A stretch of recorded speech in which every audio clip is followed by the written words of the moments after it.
welcome to Creative Convention 2025.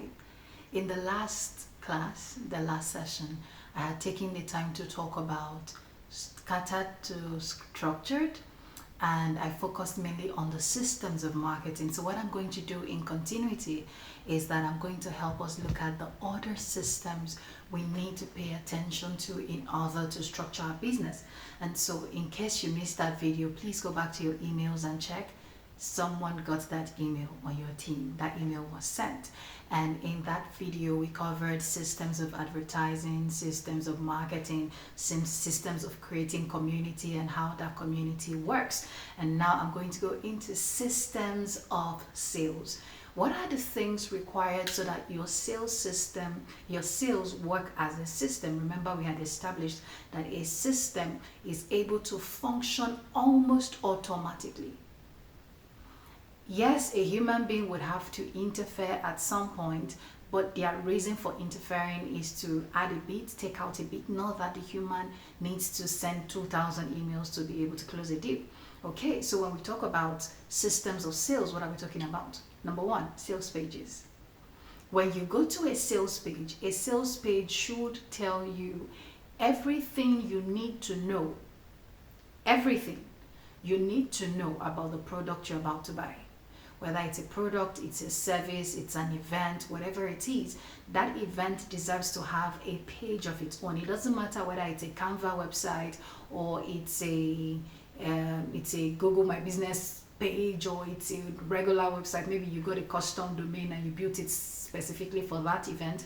Whatever it is that you did, when we go to the single page you gave to us, we should find everything we need to know. I shouldn't have to leave that website page and come to you and ask, oh, so where do I pay?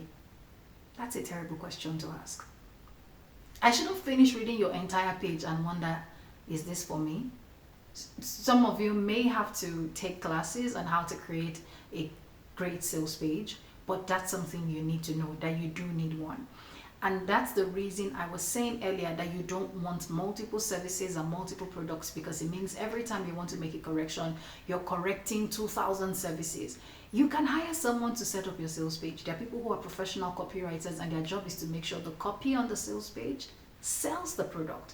If you hire a copywriter, the person writes and they leave, even if you're selling the same product for the whole year, you could always change the pricing and change the dates, change the graphics design inside it. The sale copy remain, especially when the sales copy is working.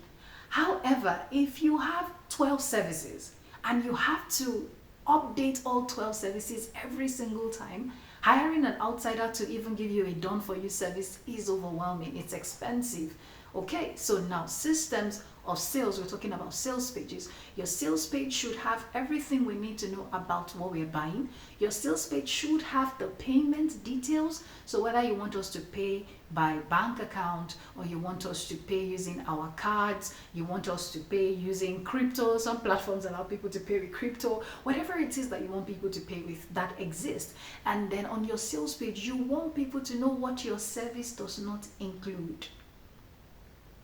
At the time when you were paying for Creative Convention, we did not promise anybody we were going to build them a website. Do we have a website bonus? Yes, but it's a website bonus you have to qualify for. Nobody's going to get to the end of Creative Convention and send my team members a mail saying, oh, you people didn't give me my website. We didn't make you a promise for a website. If you didn't qualify for the website, you didn't qualify for it. Why did we have to put that extra word to explain that? Because we need people to know the terms of engagement. So some people create a service. Let me use an event. You're hosting an event. It's a 3-day event.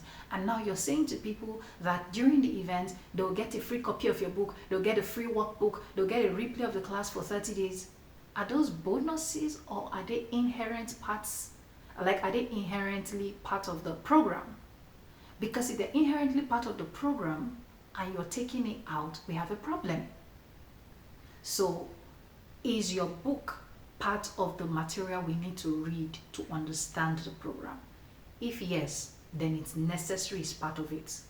However, if the book is not part of the program and you're giving it to us, you ought to tell us it's a bonus. You know why? So we are not entitled. If the book is required for us to understand the program and you sell it as an add-on, it's confusing. I've seen programs where people do that. They have a course. There is a book attached to the course. Now I'm paying for the course, but you want me to buy the book separately. Make it make sense. Why didn't you just fuse that fee together and tell me, oh, I get a copy of the book while I'm taking the course and I don't have to figure stuff out separately. I don't have to pay twice for the same thing. Remember when we had spoken about add-on services, sales pages. Your sales page should have what you're giving us and what you are not giving us. So if you're having an event that is outside the country, for example, wherever the country you're listening to me is, and people have to book their tickets and get their visas, you need to let them know you are not covering the visa. Because if you're saying all expense paid, or the fee covers everything, what is everything? If someone falls sick, is health insurance part of what they paid for? Otherwise, your sales page is going to put you in trouble, because when they reference it legally, it's written. You made them click that they accept terms and conditions. And a lot of people don't read terms and conditions. So you need to be able to protect your business while selling what you're selling. Okay, now terms of services. I didn't even realize that was the next thing. I love it for me. Terms of services. These are your terms of engagement. When a client visits your website, your sales page, wherever it is, if you do not give them terms of service, you cannot complain that they broke your terms because they were unaware of those terms. Or you say to someone, oh, you have to pay 70% before. Okay, if they pay 70% and they decide they don't want the service anymore, what are your terms? If the person decides, oh, okay, I'm going to pay 70%, but I'm not coming for this service for the next 3 months, what are your terms? If the person pays 70% and then comes for the service and they don't like the service, what happens to the 30%? If the person pays for your service and they have queries, who do they contact?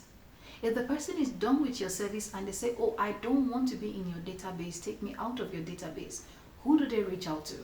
If you go to my business website, well, we're doing a bit of upgrade. That's why many of you have not been able to get newsletters as automated as they should be, but you'll get them before the end of the week. If you go to my business website, you will find a disclaimer page. You will find a terms of service page. You will find a privacy policy. Within that, you will find client contract.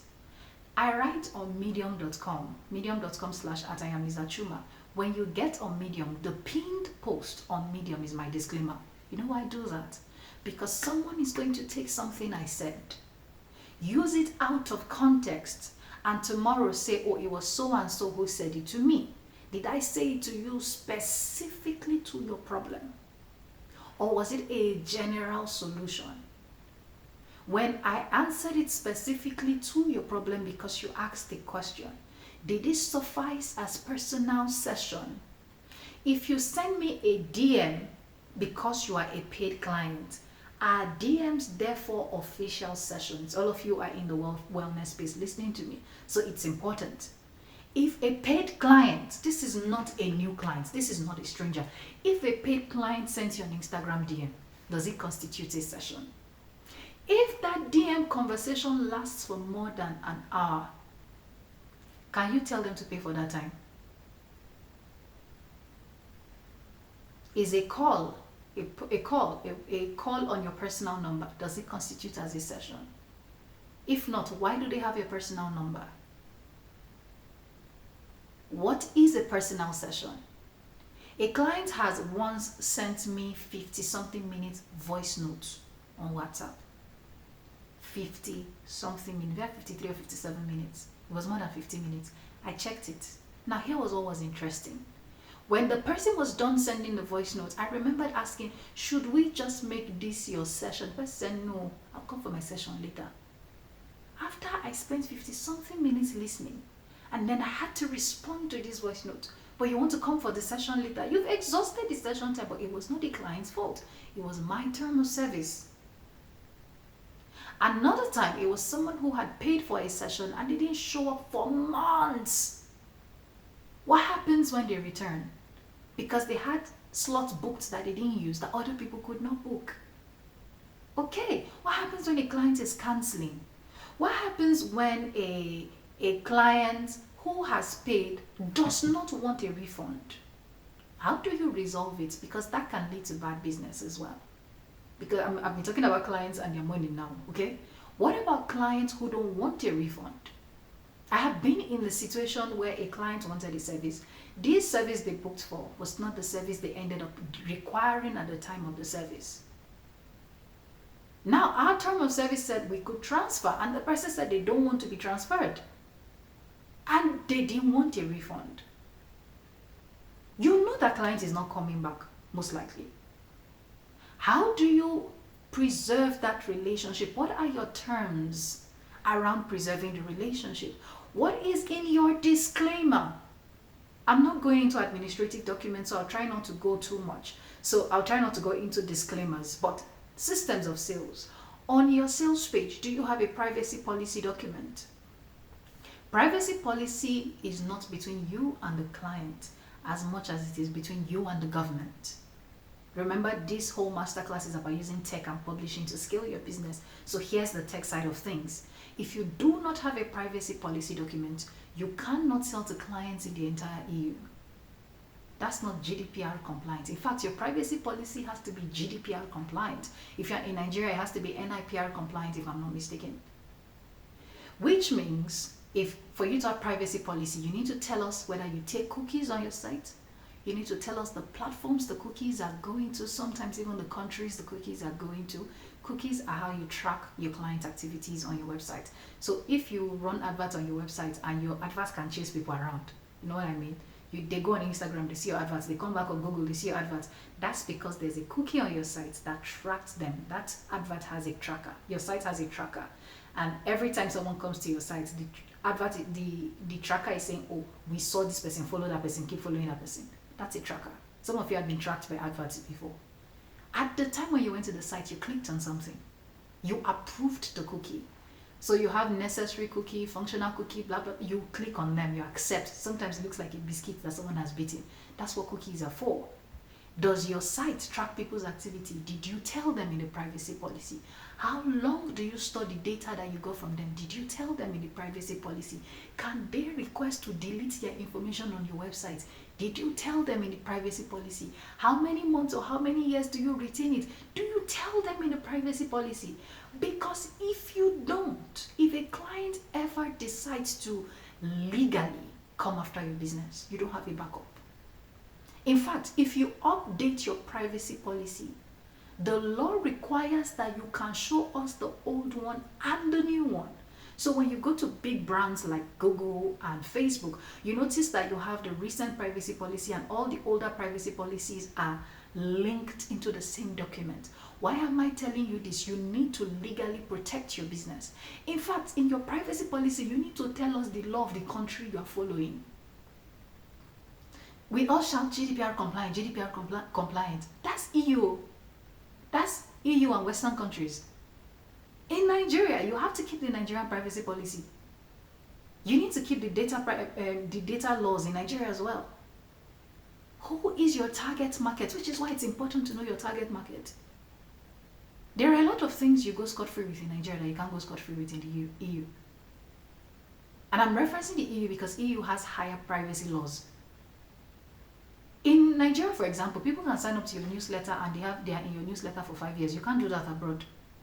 If you have clients in the EU, clients in US, clients in anywhere in Europe and then in the US, you can't do that. You can't keep people in your newsletter list for 5 years.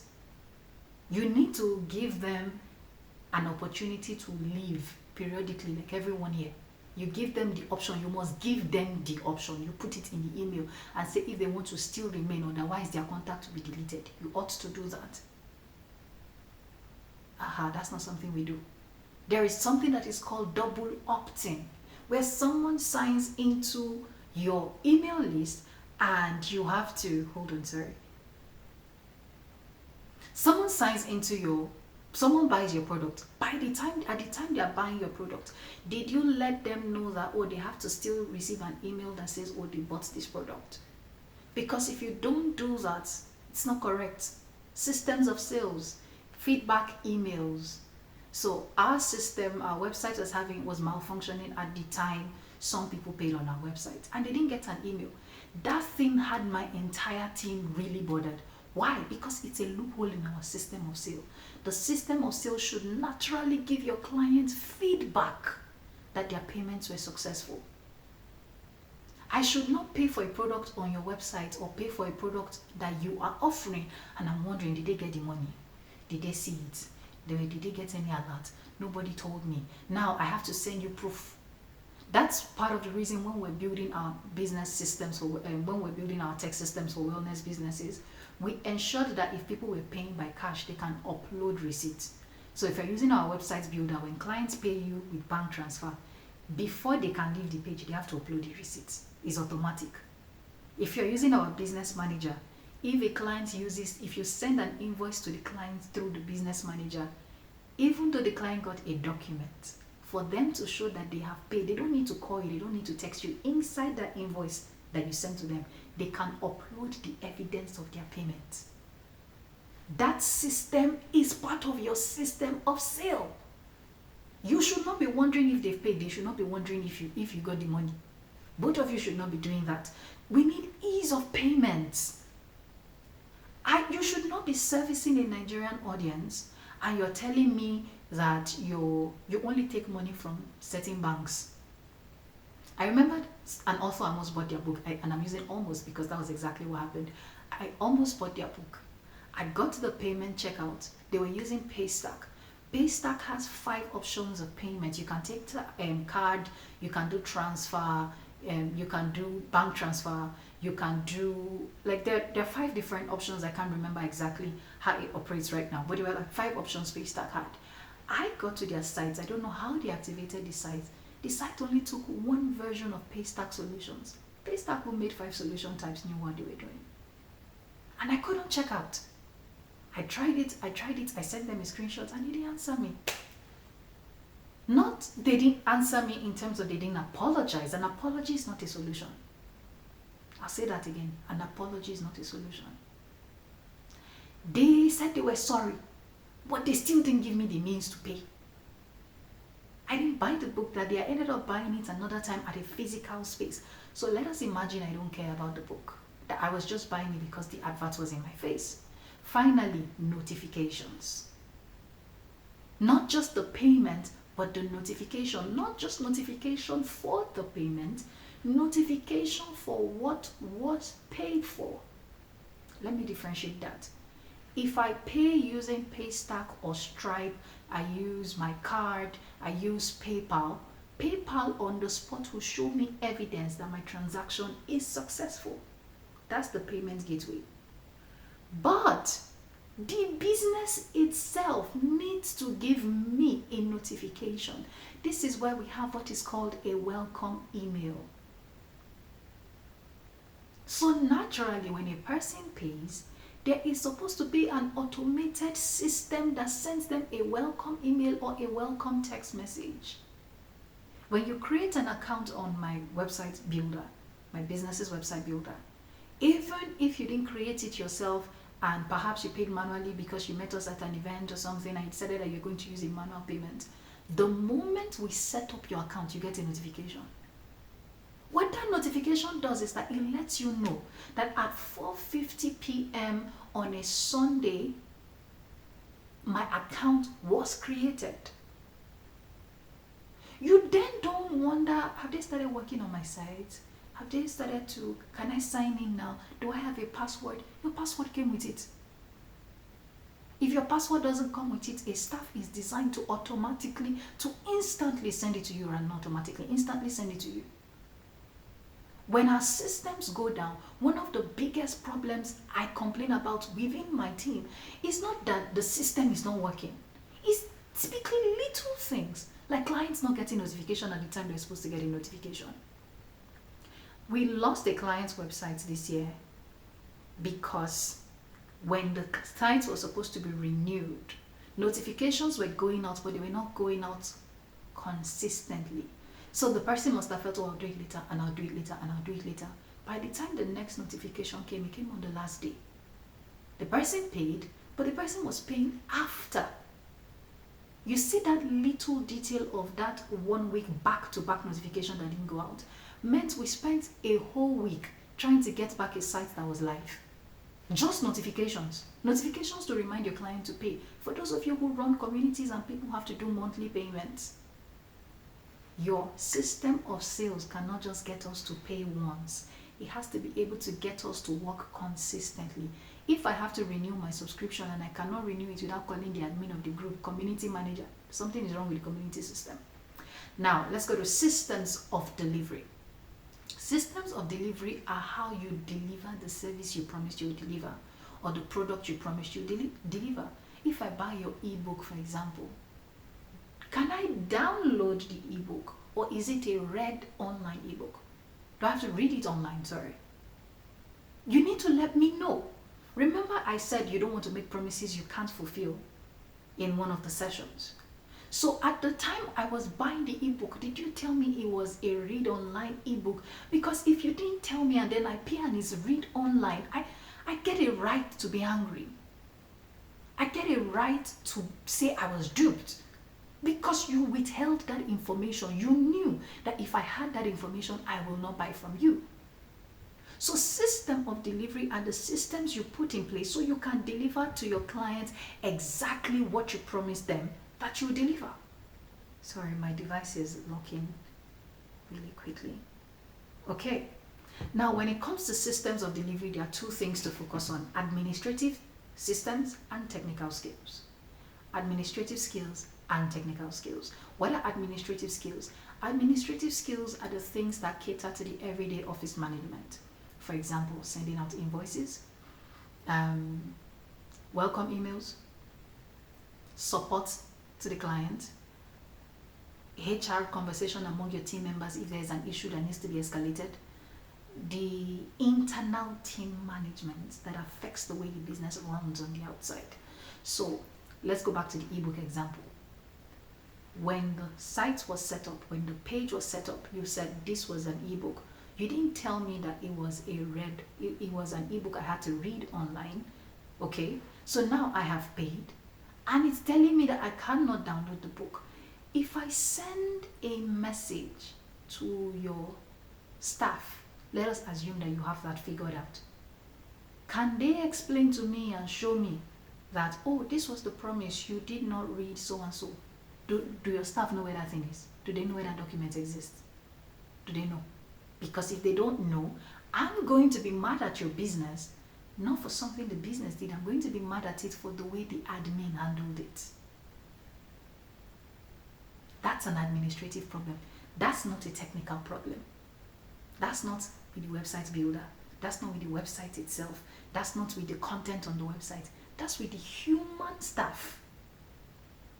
If I'm booking a counseling session with you, or I'm booking a checkup at the hospital, I'm trying to speak with my doctor, and I have to send 25 emails just to get a date, that's an administrative problem.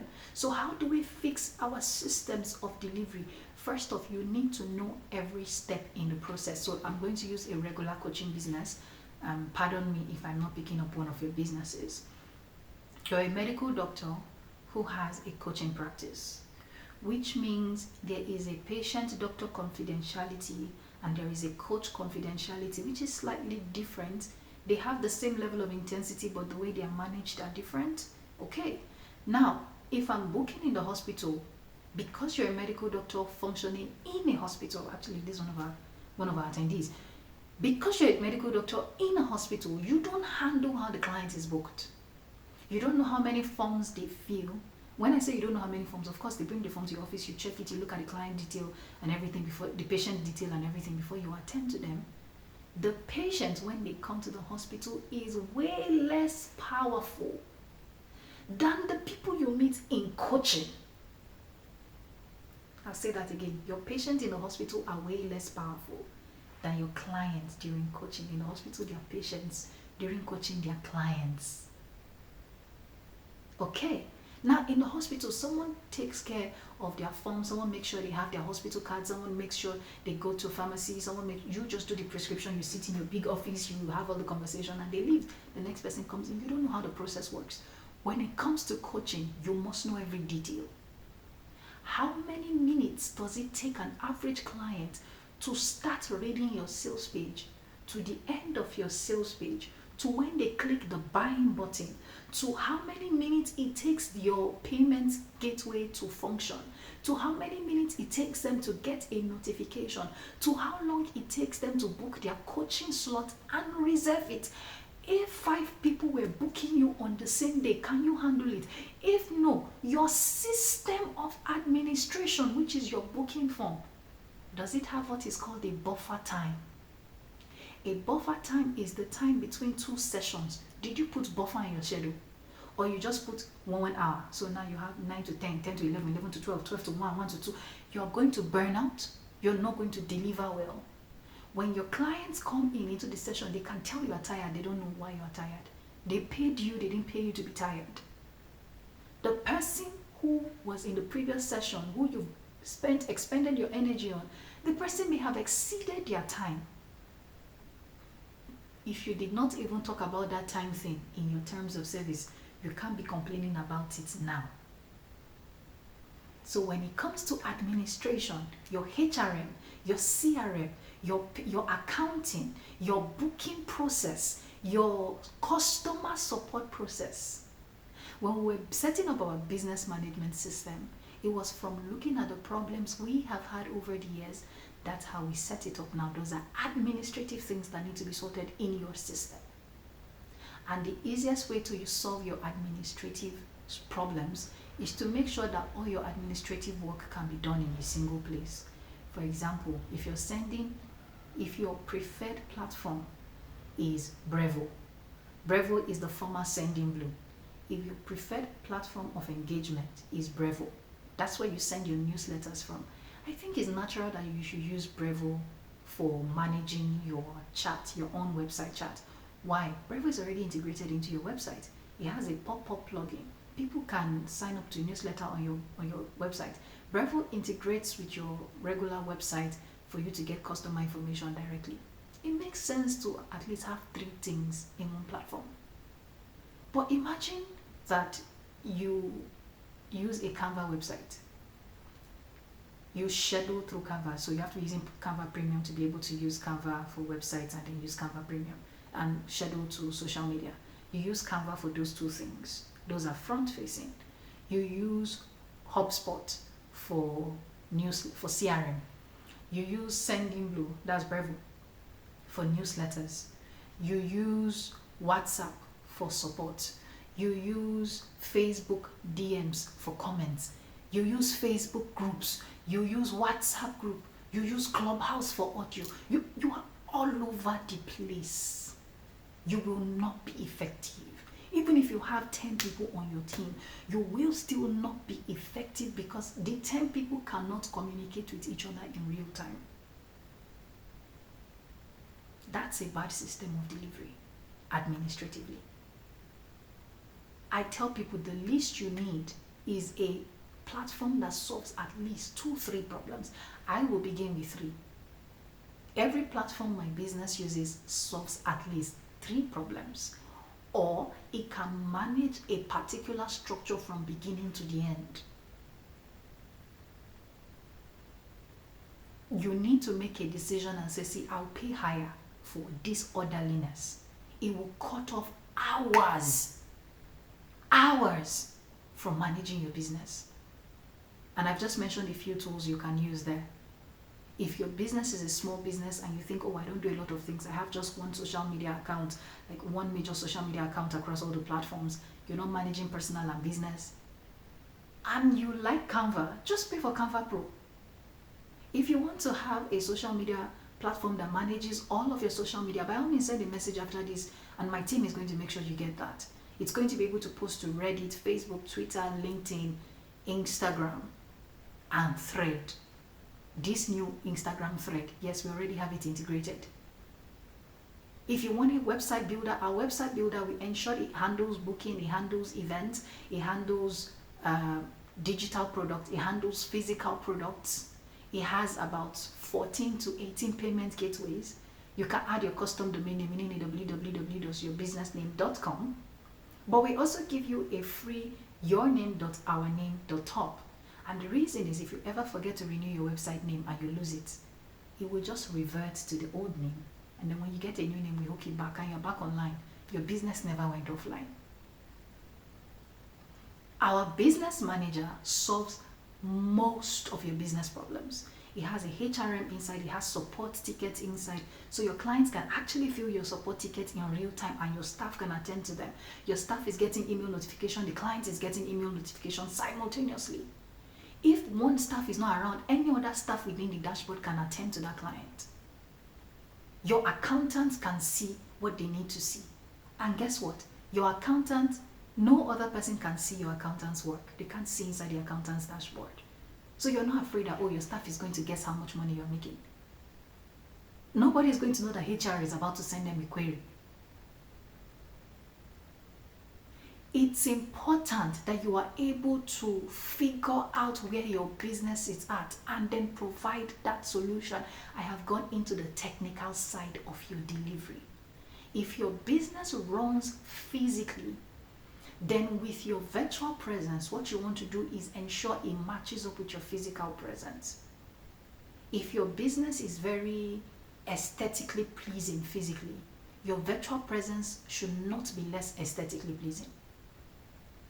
If your physical trainings are very agile and you use the nice venues, your virtual venues should be nice. Don't go and host an event on a free virtual platform that even you don't understand. Or the customers have to start downloading it. They have to start getting new apps, new this, new that. That's a very terrible technical system to use. If you're going to host virtual events and you're not hosting them on Facebook Live, YouTube Live, Zoom, Stream, you're not using StreamYard, you're not using Twitter Spaces, it can be a bit hard. There was a particular app I really loved. It was quite cheap for my business. Google Meet. If you're not using those things. And so I said, let me go try out this. I loved it. And then I held a webinar on it. It was such a terrible technical decision. People came into the system. People paid. People enjoyed the process up until it got to the technical side of the delivery. If you promise people that you are going to feed them, please feed them. But you need to know what contributes and what takes away from this system. And finally, when it comes to system, we're going to systems of communication and support. This is the most abandoned thing in wellness businesses. Because we think, oh, well, I'm not a tech company. So for a tech company like me, support is very heavy. We have email support on my team. We have support tickets where you can fill a form instantly. We have a help desk from inside your management system. So wherever you are, whether you're a management system client or you're a website builder client, there's a support inside your system. If you're a social media management client, there is a pop-up chat bot inside your account for you to reach out immediately. If you can't, if you email us, we create a ticket. Either ways, support is heavy for tech companies. That's what I'm driving at. When you go to Google and you ask a question, you see help.google.com. You go to all these platforms, there's help.this. It looks nice. We like it when other businesses do it. We don't like it when we have to do it. Hey, if the client doesn't like, they should just go. I don't like, they can be stressful. Can we calm down? This person paid to be here. This person needed solution. They don't function in your business. They don't love your business the way you do. They don't understand your business. So can you communicate with them? Which is why in your terms of service, it should have been there. For example, if you have a problem, do not send a WhatsApp DM. We don't provide support on WhatsApp. I have seen a lot of businesses do this where they go to their Instagram bio or their YouTube, their Twitter bio, and they say something like no refund with big red. Like, what do you mean no refund? There was a nicer way to have put no refunds on your sales page. No refunds were supposed to be in your terms of service. No refunds were supposed to be on your payments checkout. But because your communication is messy, you're booking people in DM, everything is disorderly. That's why you have to go and put no refunds on your DP. Now I'm seeing it and I think that's a red flag, because it is a red flag. Or you don't respond to people when they have problems with your business. They paid for something and it's not delivering like it said it will be delivered. During this particular masterclass, support for my team has been very hard because we're doing some major updates and the timeline extended beyond what we planned for. We have gone above and beyond. We have sent emails. We have created new emails just so that we can handle this masterclass.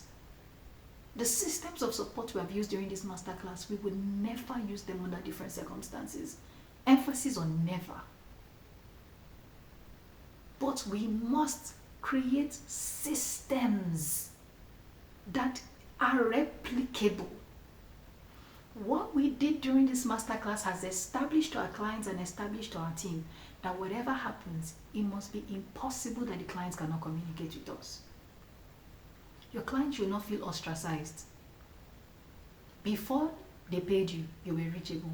After they pay you, you better be reachable. Otherwise, it's a breach in your terms of contract. I hope this has helped you understand where your system is scattered and the places you need to put in a bit more work. I'm looking forward to Friday, where we can practically look at each other's businesses and go through the case study. Until I see you in the next video. Bye.